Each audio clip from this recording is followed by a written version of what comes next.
Bonjour tout le monde et bienvenue dans cette nouvelle vidéo. Je suis ravi de vous retrouver pour une vidéo sur les listes déroulantes, enfin plutôt sur la validation de données dans leur ensemble. Les listes déroulantes faisant partie de la validation de données, on va vous montrer les différentes options qui s'offrent à vous pour rendre vos rapports et vos dashboards beaucoup plus dynamiques. Allez, c'est parti. Les listes déroulantes, c'est quelque chose qui nous a été beaucoup demandé. On s'est dit qu'on allait faire une vidéo sur laquelle on allait parler des listes déroulantes et de la validation de données en règle générale, parce que c'est quelque chose d'assez pratique et d'assez utile à savoir. Alors pourquoi la validation de données? Parce que les listes déroulantes font partie de ce grand ensemble qu'on appelle validation de données. Voyons tout de suite ce qu'on veut dire par là, validation de données. Donc je vais dans l'onglet Données, validation des données. On va cliquer sur OK et on a un petit menu qui est en train de s'afficher avec 4 grandes parties. Il nous demande en premier lieu de sélectionner la plage de cellules sur laquelle on va vouloir mettre en place un des critères de validation de données. Donc ici, vous avez vu que c'était A6, c'est bien celle-là, de l'onglet liste déroulante. On clique sur OK. Et dans les critères, on va avoir plusieurs options. Une liste à créer à partir d'une plage, une liste d'éléments, un nombre, un texte, une date, on peut mettre des formules personnalisées et des cases à cocher. La validation de données, c'est très utile quand on travaille sur des feuilles partagées avec beaucoup d'utilisateurs. Pourquoi? Parce que ça force l'utilisateur à utiliser des variables, des critères, comme on les a définis à l'intérieur de nos formules. D'un autre côté, ça permet aussi de donner beaucoup d'interactivité à vos rapports et à vos dashboards. On va voir ça dans la démonstration. On va créer une liste à partir d'une plage. Donc pour ça, je vais sélectionner la plage en question.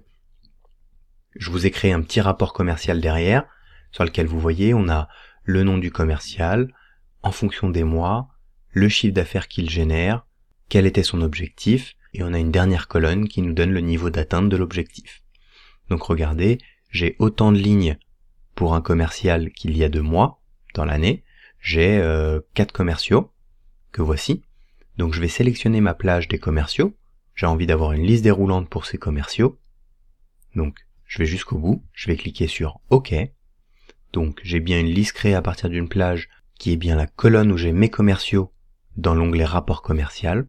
On a un troisième critère qui nous permet soit de refuser la saisie, tout simplement. Les personnes pourront rien taper dans la cellule A6, pourront que sélectionner à partir de la liste, ou alors on peut les laisser écrire ce qu'ils ont envie, mais on va afficher un avertissement si jamais ils font une erreur. Généralement c'est mieux de refuser la saisie, et on peut afficher un texte lorsqu'ils vont essayer de saisir quelque chose et qu'on va refuser. On peut leur dire merci d'utiliser la liste déroulante. Une fois que tout est mis en place, je peux cliquer sur enregistrer. Et là, vous allez voir, on va mettre un petit titre au-dessus. Et donc, vous voyez, j'ai un petit texte qui me dit « Merci d'utiliser la liste déroulante ». Si jamais je mets quelque chose, petit problème, merci d'utiliser la liste déroulante. Parfait. Je clique. Et vous voyez que ma liste déroulante me permet de dédoublonner également ma liste. J'ai pas 12 Étienne, 12 Charlotte, 12 Farid, 12 Rachel. Donc, c'est plutôt utile. Et ça me permet de reconnaître aussi si jamais j'ai des fautes ou des petits problèmes sur certaines de mes cellules. Mettons que cet Étienne-là, il y ait un espace, ce qui fait que quand je vais utiliser des fonctions de recherche ou des fonctions de calcul en fonction du critère Étienne, j'ai deux orthographes différentes. J'ai des Étienne qui sont écrits sans espace et un Étienne avec un espace. Et regardez la liste déroulante, elle le reconnaît. Donc ça vous permet très facilement de vérifier aussi que vos données soient, comme on les appelle, propres. Donc on va enlever. Et nous voilà avec notre liste de commerciaux. On peut également définir la liste nous-mêmes. Pour ça, on retourne dans validation de données. On peut créer une liste à partir d'éléments. Et je peux dire 2018, 2019, 2020, etc. Pareil, on va refuser la saisie. On va mettre aucun texte, c'est pas la peine. Enregistrer. Et vous voyez 2018, 2019, 2020. Donc, deux façons d'utiliser. À partir d'une plage, ou alors créer la liste. Il y a d'autres aspects intéressants avec la validation de données. On peut également forcer sur une plage de cellules. On va sélectionner une plage de cellules. On va prendre de 10 à 20, comme ceci. Très bien. Et là, je vais dire, je vais forcer cette plage de cellules sur laquelle on ne pourra écrire rien d'autre que des nombres entre 10 et 20 par exemple. On refuse la saisie de tout autre chiffre. Saisissez un nombre entre 10 et 20. il nous le met automatiquement, on enregistre. Donc là, je vais marquer 12, ça fonctionne, 21, saisissez un nombre entre 10 et 20. Voilà, c'est bien de savoir que ça existe, ça peut vous aider dans certains cas. Nous, on va l'enlever, parfait. Voilà, donc ça marche aussi sur les dates, vous avez des formules personnalisées. Les formules personnalisées dans les validations de données, ce sera le sujet de certaines de nos petites astuces hebdomadaires, donc n'hésitez pas à vous abonner à la chaîne et cliquer sur notification, ça vous permet d'être à jour des dernières vidéos et dernières actualités. Et enfin, case à cocher, c'est assez intéressant.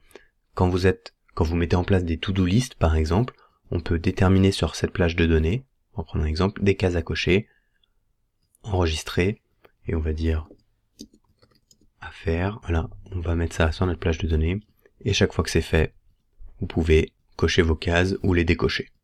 À quoi ça sert de mettre en place des validations de données, notamment avec des listes déroulantes à partir de plages? Eh ben, on va vous montrer tout de suite. On peut très facilement mettre en place des rapports dynamiques. On en a fait un très simple dans lequel j'utilise une somme ci qui me permet, en sélectionnant n'importe lequel de mes commerciaux, de retrouver son chiffre d'affaires que je vais comparer au chiffre d'affaires total et de calculer le poids de ce commercial dans le chiffre total. Premier exemple. On peut également l'indexer sur une fonction filter, par exemple. Cette fonction, normalement, on l'a pas encore vue. Si vous êtes intéressé par cette fonction, je vous mets le lien vers la vidéo directement. C'est assez puissant. Regardez, ça me permet d'afficher un sous-ensemble de mon tableau de données de manière très efficace en fonction de critères que je vais choisir. Si je mets rien, ça disparaît. On peut également utiliser les listes déroulantes pour rendre des graphiques dynamiques, ce qui peut être intéressant dans la construction de dashboards, par exemple. L'idée des listes déroulantes, c'est qu'on peut utiliser les cellules dans lesquelles on fait varier la donnée afin de les utiliser comme critères de nos formules et de nos fonctions, ce qui permet de rendre vos rapports et vos dashboards beaucoup plus dynamiques.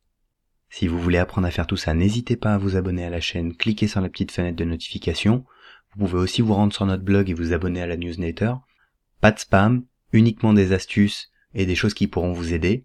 En attendant, je vous propose qu'on se retrouve dans la prochaine vidéo et puis je vous dis à très bientôt.